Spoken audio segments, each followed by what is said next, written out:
Hey everybody, welcome to the April 2026 edition of DoD Dialogues. I'm Jim Powell, the owner of CrossFit Doors of Daring. I'm joined by Courtney Barber, our head coach and also an owner of CrossFit Doors of Daring. And today we are joined by one of our awesome members, Stuart McKechnie. Thanks for joining us, Stuart. Thanks for having me. I'm excited. Yeah. Cool. Yeah, Stuart is one of our longtime members here, and he's also a golf professional and teacher. And so we thought we would be able to talk a lot about his career and his fitness level, which is pretty high. I think we're going to find out when we talk about Stuart. And I think we can all learn a lot from Stuart today. Yeah. Excited. Cool. I want to dive right in and start where we always start, which is Courtney.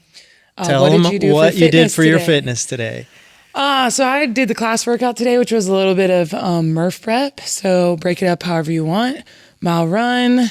What was it? 200 double unders. 50 push-ups. 100 air squats. Yeah, 50 push-ups, 100 air squats. Hand release push-ups. Yes, hand release push-ups. So that was actually great. Like kind of feel coming out of quarterfinals. Mile time wasn't what I wanted it to be, but we got some time to work on it. So, You were the tortoise today more than the hare? Yeah, I let Lance be the hare. Yeah, and Stuart be the hare. They're so fast. Yeah, Stuart's a runner. Yeah. Stuart, how was your workout? It was good because it was running in it. So, yeah, no barbell and running is always Did you break fun it up for me. or you just go run the mile? I broke it up. I done my math was not mathing. I done too many push-ups at the start and then I had to kind of cut back on them, but I done 5 rounds overall. Well, That's where the whiteboard actually comes in handy a little bit. Yeah. You're like, oh, shoot. They just jot everything down. Yeah. I also did today's workout, so I was able to get here this morning, broke it up into 4 rounds. I only did half the dubs because they're just so bad right now, but that's okay. I'm working on it, so it was fine. But that's a great workout. Nice little body weight piece. It was fun. Even scaled was plenty. Yeah, it was plenty for me. 20 minutes of huffing and puffing, so it was fun. That's good. Cool. Stuart, maybe tell our listeners a little bit about yourself. Just simple things like where you live here in town, family, what you do for a living. I kind of already said that, but you could build on that a little bit. Yeah. Well, we used to live in Indian Land. We just moved to Waxhaw last summer, so that's a year ago now. My wife Aubrey, 2 kids, Ewan and Alistair. People probably see Ewan running around at the gym a lot. He's also an honorary member. Yeah, he loves his fitness now, which is pretty cool. And then, like you mentioned, I'm a golf coach, mainly specialising in competitive junior players that play in high school and want to play in college. That's kind of the background. Cool. How old are your kids? Ewan's 8 and Ali is 3. He'll be 4 in May. Awesome. Yep. Those are fun ages. Yeah. Ewan was in here the other day asking me to please help him write out a workout so he could do a workout. And he, Monday when Stuart did all 4 quarterfinal workouts in a single day. Let's say what? Whoa. Let's not skip over that. You did what? I done all 4 quarterfinal workouts Monday morning, which I would not recommend, and vacation will be planned differently next year. So Ewan is over in the corner also doing 4 workouts that day, which was so awesome. Yeah. Wow. So what led to this? What led to you doing all 4 in one day? We planned a vacation a few months ago. I did not. Well, 1, I never even thought I would get to quarterfinals. 2, I didn't know when they were, and then as it got closer, I looked at the dates and I thought, oh no, I've only got 1 day when we get back. But I really wanted to get the data put in so that it's in the app and stuff, so in future I can compare myself. You wanted to know what you did, yes, so you know what to do. Yes, Flashback. I love it. Which I know you've mentioned a lot in other podcasts. So that's pretty awesome. Yep. So you didn't think you would make quarterfinals. Tell us a little more about that. Why did you think you were not going to make quarterfinals? I didn't even know they had changed it to the 75% because it used to be 90%. But even then, the last few years have not been great fitness-wise because I haven't been as consistent as I would have liked to be. But yeah, I've kind of, since the start of this year, started trying getting more consistent. And it kind of paid off quicker than I would have thought, and then the workouts were quite favourable for me, I would say. I avoided a lot of the weaknesses until quarterfinals, so there was a bit of luck as well. That's amazing. Well, That's amazing. So how was the experience doing them all in one day? I'll never do that again, but it was good. It was like a good mental challenge, just like everything else. I think will feel easy now compared to that. But just had to have a different mindset, just thinking it was a marathon, not a sprint, and just until Courtney and David told me in the second one that I could finish it, and I started pushing harder. Yeah. So that game plan went out the window. But The one with the bar muscle ups? yes, yeah. Yeah. Did you finish it? Yeah, barely. Wow. Yeah. Not many people did. And you know what's cool too? That one, you know, just a little bit of admitting on our part was super hard to judge. And Coach David and I like ended up co-judging him because one of us was counting total reps, one of us was counting each movement reps, right? But it took us a little second to figure that out. And Stuart was just a rock the whole time. And I told Coach David, I'm like, that's the golfer in him. Because golfers have to be so mentally just like locked in and focused. It's such a mental game, I think. And like he crushed that, never wavered. And even at the end, I mean, those dumbbells especially, I feel like just really start to hurt. Yeah. And you finished so strong. That was really awesome to watch. I think you guys talking helped. It was taking my mind off it when you guys were trying to calculate reps. So to focus on something else Yeah. other than Calculus over burning in your Stuart. lungs. Yeah. Yeah. You know, I happen to know another athlete who was really solid on workout number 2. Courtney. No way, Courtney, man. who literally reminded me that I had to pay attention for the tie break time. Only because I in the judged it middle so of her much. workout, she's like, I got 2 reps left for the tie break. I'm like, oh yeah. Like it is really was hard hard. to count the total and keep account for each one of the different movements. Is really hard. You just kind of get locked in on one thing. Yeah. And you reminded me in the middle of your workout that took some Because mental for me, fortitude. that was a big kind of part of the workout because I knew I wasn't probably going to finish all the bar muscle ups. So I was trying to like game, It was important game to that you. a little bit. Yeah. But cool. that kind of feeds into something. Maybe we'll jump to that part, Stuart. Like, how do you think what do you think lately has kind of changed in your CrossFit training and stuff that took you from maybe where you were before to that now? What percentile were you this past year? last year, or this last open, I was like 82nd, 83rd, and Yeah. the year before I was like 69th. Yeah. So what do you Wow. think changed there in your training primarily? Just being more consistent and coming like a minimum 4 or 5 times a week, and then doing some stuff at home. Yeah. But yeah, just the consistency and just coming on days that I wouldn't normally have came because I didn't feel great, but just keep showing up. Yeah. But yeah, I think that was the only Consistency. difference. Yeah. Who Yep. knew? That's huge. Yeah, that's a thing. And to have, like you said, you know, you just want to see the data on that. To have like just showing up can make that big of a difference. That's really cool. And I know you've worked on your nutrition and stuff like that too. And Yeah. that's cool. That's cool. That's amazing. How do you think about like days like today where you know it's going to be a little bit of a subpar effort because you just really worked hard on Monday and you're probably really sore today with delayed onset muscle soreness, right? DOMS. Yeah. 2 days later, I bet you're really sore. How do you sort of mentally approach getting into the gym and just trying to get something in? How do you set your mindset for that? Just like one piece at a time. So today I was like really sore, but just tell myself if I move, I'll feel better than just sitting at home and doing nothing. And then just getting through the warm up felt rough, but then after I started moving, I felt good, and it actually felt really good to move. Yeah. Whereas I bet I would not have felt great if I just sat and done nothing the whole day. So Yeah. yeah. Do you feel better now? Yeah. Still feel bad, but better than I would have. So yeah, I'm glad I done it. I think that's a great message for people to hear because I think a lot of other people would, you know, really work hard on a Monday like that and then be like, okay, the rest of the week I'm going to be on the couch. Yeah. But hearing that, you know, second day DOMS, you come in, you move, you feel better. I think that's a great message for people.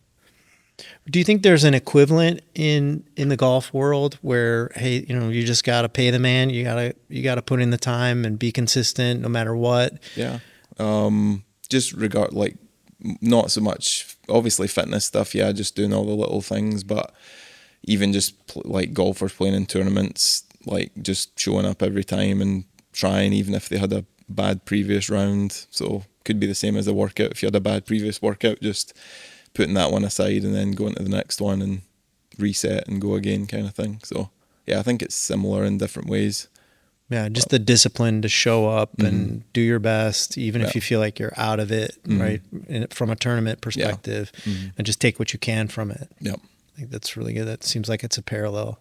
Yeah. Stuart, tell us a little bit about your athletic background before CrossFit, and then maybe like how you got into coaching and that kind of stuff. So growing up, I played soccer was like my main sport, but I played everything really in Scotland. So it was like tennis, badminton, like all different stuff. Field hockey, different stuff in PE class. Yeah. That's cool. I never done any like weightlifting growing up, so it was always just running, which I think is obviously like helped the endurance background kind of thing, but severely lacking in the strength department. Whereas that's what I see like more in America is like in high school, the kids are doing like bodybuilding, weightlifting classes, stuff like that. So I missed all that stuff, unfortunately, but yeah, it was mainly just learning new skills and things like that, which I think has helped in CrossFit for muscle ups and double unders and things. So yeah, I done that right through never started playing golf till I was like in my mid-teens. Wow. So I was kind of late to it. But I do think all the other sports helped a ton. And then I think CrossFit kind of happened. It was like, when was it? 10 years ago I started. Actually, playing golf, I got a bad back injury. And I couldn't do anything for like 9 months, and it was just painful. And one of my friends at the golf club was a member at CrossFit, and he invited me to class, and I just went. And it was actually doing deadlifts that helped my back, and I never say it louder for the people never in had the any back. injuries after that. So that's why I always hate it when people bash CrossFit saying, "Oh, you'll get injured." It actually saved me Helped you from through your injury. Yeah. And you're actually so strong at deadlifts. That's why I like it, I think, because that was kind of the thing that helped me.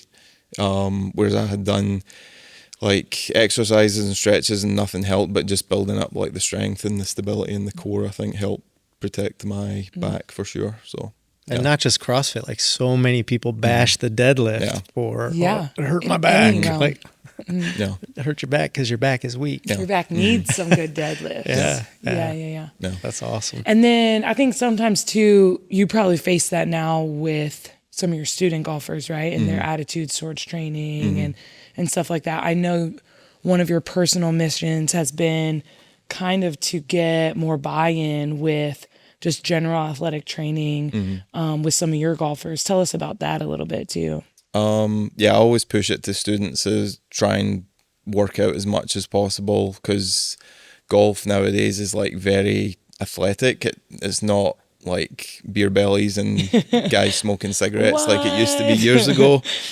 Everybody's like athletes now, and you need to hit the ball really far. So it's just like a non-negotiable. If they want to go and play in college, they need to work out. So they might as well start in high school so that it's easy when they get to college. Because it's kind of like Olympic lifts. It happens in a split second. The golf swing, it's an explosive movement. People are swinging at 125 miles an hour nowadays. It's awesome. So I think like Olympic lifts are now becoming really common in golf training, which is pretty cool. Really? So, yeah. Not just your sort of traditional bodybuilding stuff, but more Olympic and that's lifting. what I kind of tell a lot of the kids that I teach. I'll ask them, right, what did you do? And they say, I done some like bicep curls and stuff like that. I'm like, do bigger compound exercises and things like that, because and the same as like them on machines a lot of the time, which I think CrossFit's really good that we don't have machines, because then you're having to actually stabilize with your core yourself rather than a machine doing it for you. I think it all transfers really good to golfers as well. Yeah. You don't have to call it the gym, but you said you started CrossFit 10 years ago, where were you living then?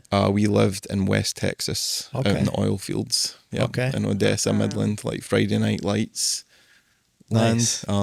Which was, it was pretty cool. Going to that first CrossFit box. And I think the first workout was like deadlifts, rowing, and burpees. I can still remember that. And then we were just kind of hooked on it and kept going, and then that was it. Nice. Cool. Yeah. And you've dabbled in coaching some CrossFit too, right? Yep. Yeah, I coached for a couple years. When we moved from West Texas, we moved to Pinehurst in Southern Pines, and I coached there for a couple years, which was pretty cool and fun. It's so cool. But, yeah. I give Stuart every now and then, I'm like, come on, Stuart, come on, do it. But he's too awesome doing his golf stuff. So He seems like he's pretty busy. I know. He seems like pretty busy. I know. But like, what's the cool thing about like diving into the coaching side of things, right? Going from athlete to coach. Now, like, what are kind of some of your favorite things about being coach? Maybe favorite things about being athlete? Athlete-wise, just the competitiveness, I think, because I played tons of sports growing up, so we still get that, obviously, with the leaderboard. Yeah. So that kind of keeps the competitiveness going. As far as coaching, I just like seeing the development and, like, students and stuff, kind of where they start and where they end up. And that was the same that I liked in CrossFit, because when I was coaching, I was doing a lot of the on-ramp foundations classes as well, which was really cool. To see them, like, I remember one lady that I brought on, and she had never touched a barbell before. She now owns a gym in Texas, a CrossFit box, which was like, I would never have said that when I saw her in her first foundations class, which I think is like really cool. So cool. So just things like that, where you can see it can take people. Obviously that's an extreme, but just other people just going from no fitness to actually working out. That's a big transformation. I just need that first day and a good coach, and that's awesome. Have you had big transformations like that with golf students as well? Like when they first start working with you, you're like, wow, I'm not sure I see the potential here. and then they just sort of blossom. Yeah, that's especially with kids. And I tell that to parents all the time, is the best, like 7, 8, 9-year-olds are rarely the best when they're 17, 18. It's usually ones that you wouldn't think. And it's the whole like early specialization thing, trying not to do that. Because then they kind of only get good at one thing and they don't become athletes, and then they get left behind later, kind of thing. So yeah, I would definitely say that the kids that are really good when they're younger are not always the best later. So you can't really tell when they're young if they're going to be really, really good. If I were to rephrase that, you would encourage parents to have their kids learn and play new sports. Yes. Yeah. If anybody remembers that. Ding, ding, ding. From the CrossFit methodology. Right? Yep. Always learn new things, because that's how you get better, obviously. Yeah, right on. Yeah. Well, one of the things that you didn't mention in your intro of yourself is that you have a master's degree in kinesiology. Yes. So you know a little something about the human body and movement and all of that. How has the CrossFit methodology sort of resonated with you, with your background, knowing as much as you do about human movement?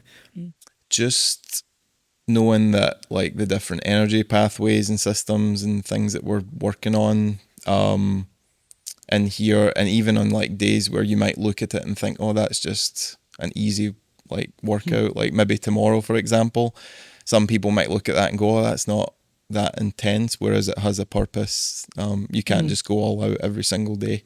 So just kind of knowing that stuff, that there's a method behind everything, I think it kind of helps keep me on track, and that I know there's a bigger plan to the whole programming and stuff like that. So yeah. That sort of fitness IQ that you have because of your background, right? Understanding the programming. Another part that Stuart didn't say is that Golf Digest listed you as one of the best young teachers in America, right? Yep. And I think just knowing you, talking to you, seeing a lot of the content that you put out into the space, that doesn't surprise me at all.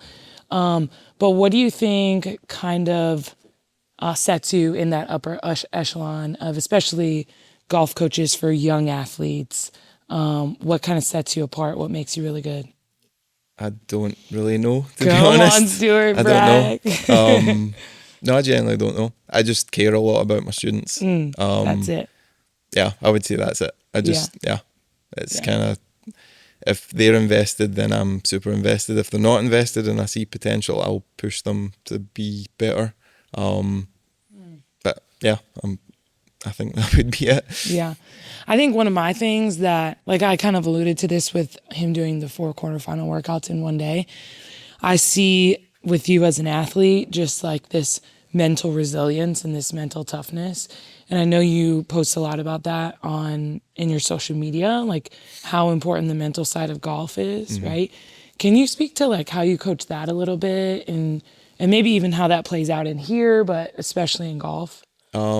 Yeah, so it's really like massive with juniors because they're obviously still developing their brain and everything, so it's a little bit tougher, and especially nowadays because they think everything's instant because that's the world that we live in. So I think the biggest thing is just learning, enjoy the process and focus on the process, and the outcomes will take care of themselves. Whereas the biggest mistakes I see with them is that they just think outcome, outcome, outcome, and then they can't do their best in the process. And I think CrossFit's good for that because it's just day by day, you're working on one thing at a time. You're not really, maybe some people are, but you're not really thinking too far ahead about the outcome. It's just chip away one day at a time and eventually you'll get there. Same as workouts as well. Yeah. Do you think maybe that's what separates the good golfers that you work with from the great ones, is their ability to just sort of stay in the moment and have the right mental game?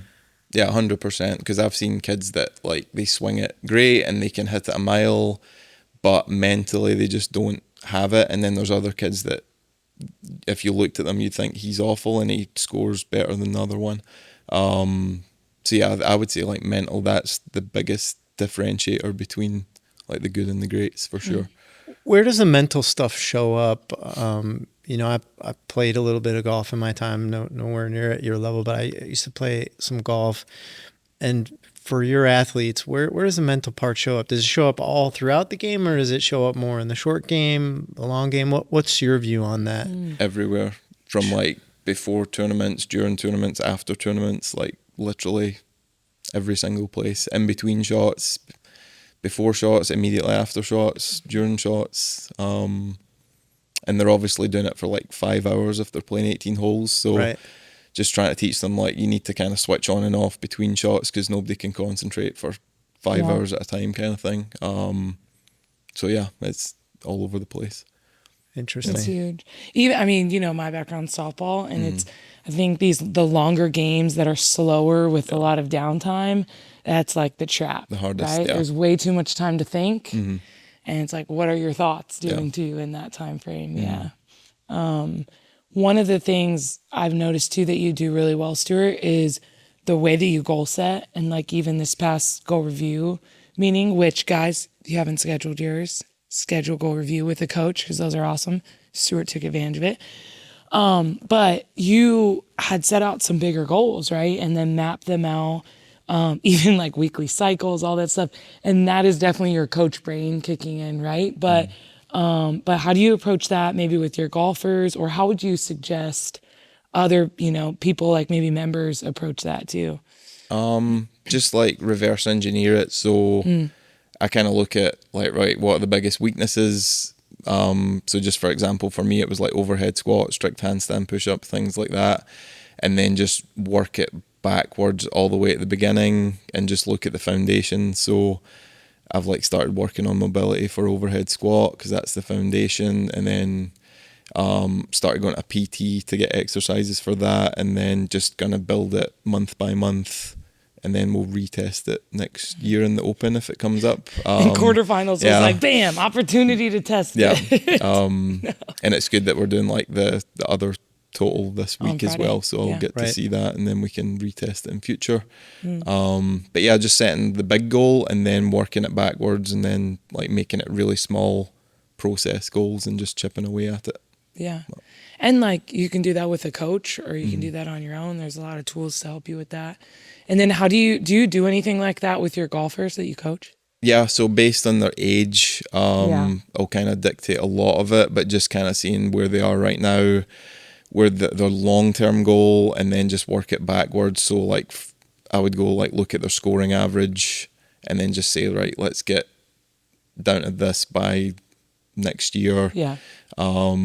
And then along the way, like tracking their statistics to see how they're doing with different parts of their game and see where the weaknesses are, and then attacking like the biggest weaknesses, and then just gradually chip away and then reset the goals once they reach them.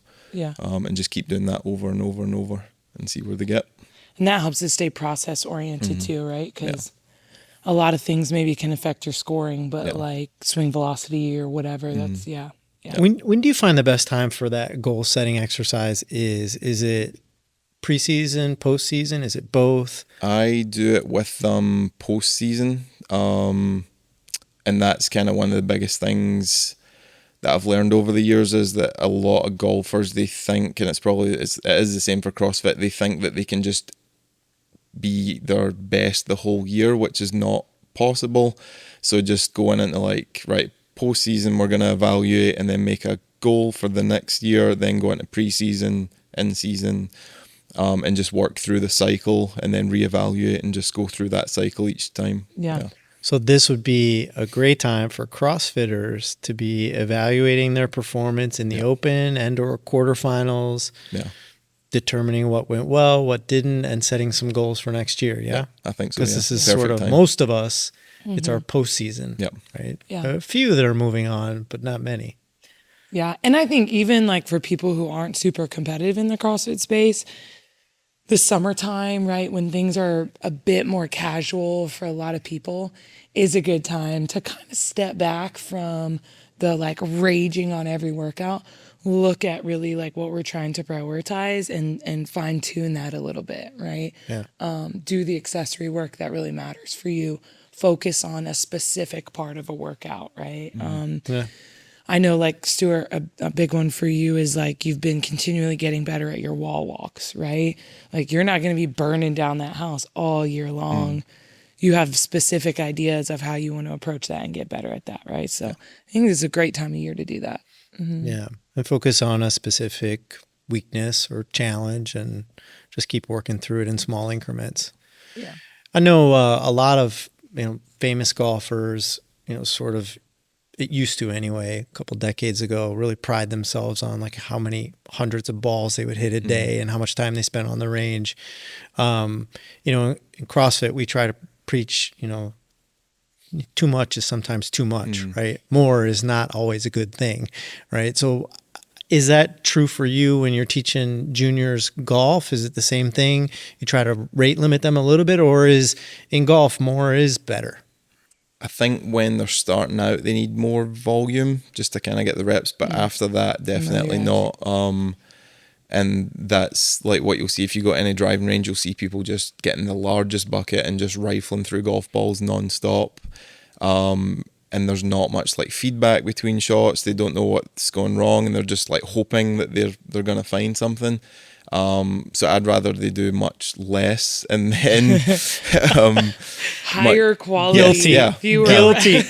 Guilty. And everybody does it. Man. But if you go to like a professional event and watch them, they hit one ball and then they'll maybe not hit another ball for like 30 seconds. They'll walk around, they'll do a couple rehearsals, they'll work on stuff, think about something, and then hit one. But if you go to a driving range and see amateurs, they'll maybe hit like 5 balls in 30 seconds. And they're working out at that point. They're not really practicing golf. Yeah. Well, See, this is like, it's so similar to softball because it's exactly when I coach softball. And now, my son's playing baseball and he just wants swing. And I'm like, oh no. But he's young, I'm sure like a lot of your students. And so he doesn't want to listen to mom. But yeah, it's so hard. I think that's what separates people who want to do something with very high quality and do something really great versus just do it a million times, right? And I think that's the pause point. Yeah. And even in CrossFit, that's the thing, right? It's like, I don't want to just do 50 bar muscle ups however I can do them, right? I want to do one pretty well, figure out where I went wrong, whatever, then do the next one, or maybe even not do the next one, maybe just step it back and do a couple drills until I can do one correctly or whatever. And I think a lot of people miss that, especially if you're new to athletics, right? You would say like you might not have that experience or that like outlook on physically doing something, like, and how to make those changes and those tweaks. Yeah. Hey, I want to go back to this point you made about, fitness now being such a big part of golf, right? And you encourage all your golfers to focus on exercise and fitness. People aren't walking around smoking cigarettes with pot bellies anymore. Got it. Darn. But I guess my question is, among your peers, how many of them do you think are leveraging CrossFit style fitness to A, improve themselves, and B, help their athletes? You think it's common? No, not really. I don't know why. I've seen there's one junior girl, I won't mention her, I don't coach her, but I've seen her and she does CrossFit competitions and she's a very good golfer because she hits a mile. And she wins a lot of competitions. So it's obviously helping her. But there's some pros, Scott Stallings changed his life pretty much by starting CrossFit, and he's now like a massive CrossFitter.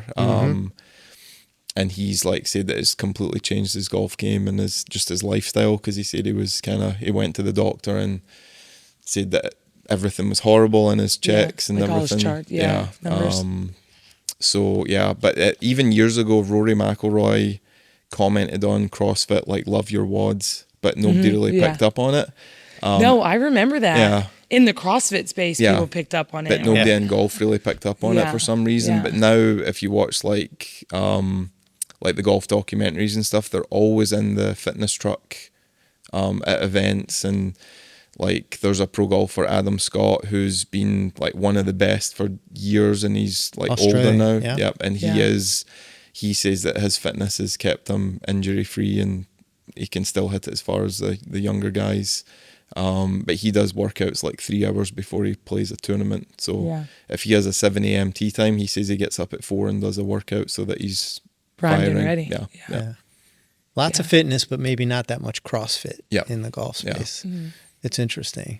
Do you think there's still some of that stigma, that you were talking about, you could hurt yourself? It's maybe too physical, too heavy. Yeah, I think so. Yeah, just people don't understand it fully, and they kind of look at the CrossFit Games and the elites and think that's CrossFit, and it's not. That's just 1% of CrossFit. Yeah.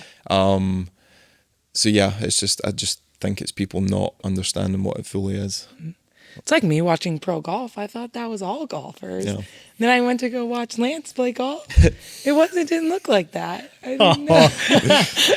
Why are you calling out Lance, Didn't man? look like that. That's not right. I think some of the guys are trying to get Stuart to go play golf with them. Yeah. Be a fun community outing. Ladies too, you guys go play. I this. won't be there. But Do you work with adults, Stuart, or is it all No, just I've actually had a juniors? few members asking. I feel so bad when I tell them I'm sorry. Can't help you. I've got another coach on staff if they want help, but I'm just too busy with juniors. Yeah. What would you say to an athlete that you're working with who needs some more fitness in their life, but either they or their parents are a little bit wary of CrossFit and they're like, that's not for us. What might you do to convince them to walk into, say, CrossFit Doors of Daring? Just that the whole we're fighting against early specialization, so becoming an athlete first and a golfer second is probably the most important thing. Yes. Because if you look at all the best players in the world, they played other sports growing up and they done other things. So Gary Woodland that won last week, he played basketball and golf in college, I think, and he played baseball and all other stuff growing up. So he was an athlete before he was a golfer, and he made it. And parents obviously want their kids to be as best as they can be. So I think they're just leaving something on the table if they don't go down the athlete That's good Yeah. advice. direction. Yeah. Yeah. Cool. Anything else, Court?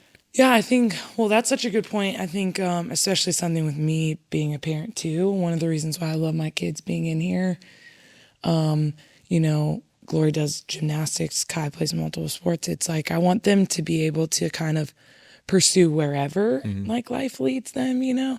And if they're only doing one thing, then it's going to be much harder for them later to pivot or try something new or whatever. And I want them to be comfortable when they're done playing sports, which for 99.9% of us, there will be a time when that, right?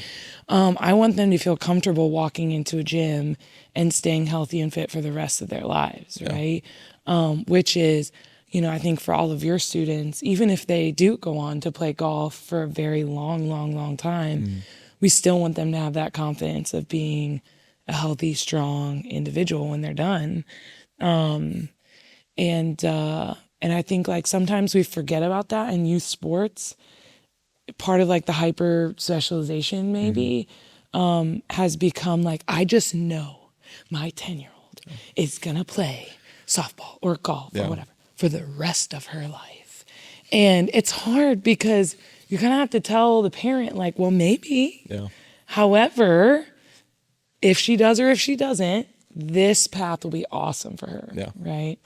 And sometimes that's hard, but I think maybe that's one of the most valuable things. And just the relationships that are built up in that and the confidence.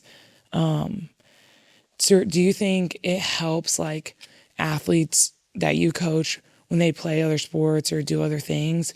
Does it help them mentally as golfers? Yeah, big time. Because obviously, just working out in general is good stress relief. So if they're feeling like overburdened by stuff, then it's a good way to kind of get away from that. But just even going through the workouts that are difficult and overcoming it, then they know they can do hard things, and that just transfers to life in general. So, and isn't there value in being a beginner again at something? Because you forget how hard it is to start again. Maybe they're so good at golf that it'd be good for them to just pick up something new just so they can be a beginner again and sort of use that other part of their brain it takes to learn a new skill. That's one of the things that I love about CrossFit is like there's always something new to learn. Even if we don't get new movements in the CrossFit Open, there's still things to learn. Jim wants crossovers back.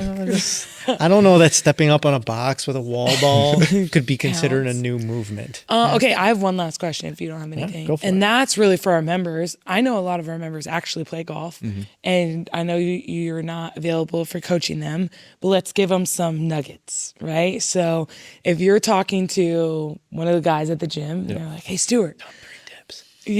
Top 3 tips, right? What are top 3 tips to make my golf game better so when I go with my coworkers, I'm playing better golf? What would you say? Will I go like Mythbusters or... So the biggest one that I see that people tell each other is keep your head down, and it is dreadful. That's It is the worst cue? advice you'll ever get. Because if you keep your head down, you can't rotate your chest properly, and then when you can't rotate your chest, your arms start to fold up, and you look like an old man swinging a golf club. Hey. So let your not nice. let your head release and rotate. Okay. You don't have to keep your head down. Neutral spine in CrossFit. Yeah. So Okay. and then So that that's takes me myth on to my number next 1. myth number. You don't have to keep your head locked on the ball. Yeah. Okay. Thank you. The spine. Yeah. Your back should not be flat. Believe it or not. Okay. Because your back is made up of 3 components: your Yeah. lumbar, thoracic, and cervical spine. Your lumbar spine should be flat, but your thoracic can flex and extend, and your cervical can flex and extend. So when you try and keep your whole back flat, you actually arch your lumbar spine, and then you add rotation, and you get back pain. So if you get back pain when you play golf, that's probably why, because you've been told at some point keep your back flat. Yeah, for and posture. that's not how our You body's can let meant to your work. shoulders round slightly, and it'll take pressure off your lower back. All right. Run on your shoulders. I love it. Yes. That's good. Number What's the third 3, one? Yeah. just practice your short game way more, because if you go to the driving range and you look at the short game area and putting green, nobody's Empty. there. Yeah. And that's like half the game or more, and everybody's in the driving range. And you only hit like everybody's whacking drivers, you only hit that maybe 10 times a round. So Yeah. Yeah, just spend time in the wrong place. Yeah. Hey, fun fact. My dad's a pretty good golfer. He's like on the mini tour. He's a cool athlete. But I won a putting contest when I was like, I don't know, like 7 years old or something. There you go. Fun fact about Court. Never played golf ever since that day. That was my one highlight. You should have kept going. Claim to fame right there. I know. Should have done it. Well, I'll tell my fun golf fact. My son, we played a father-son tournament at a golf club that I belong to for a little while. He couldn't have been more than 7 or 8, something like that. We played a father-son tournament, and he hit a 60-foot putt off the fringe for us to win the tournament. Dude. Yes, Peyton. 60 feet off the fringe. It was ridiculous. It was ridiculous. That's what keeps you coming back to play golf awesome. as I like love an golf, average golfer. Yeah. You know, you're It like always ready to does quit that. golf, and then something like that Like happens. 7 or 8. It was ridiculous. It was Yeah. awesome. Yeah. Okay, so maybe DoD social community outing to all play golf together. Yeah, that'd be cool. Stuart won't coach you, but he'll play with you for fun. Yeah. Cool. Stuart, thanks so much for coming to talk to us, teach us a little bit about golf, Yep. teach us a little bit about your background. It was awesome having you on. Thanks a lot for joining Thanks us. for having me. Enjoyed it. Awesome. Thank you all for listening. Smash that like or follow button on whatever platform you listen to us on. We'll be on YouTube. We'll be on Spotify. Please do leave comments if you have ideas about other things you want to see on the show. This show is for you. Thank you very much. Bye, guys.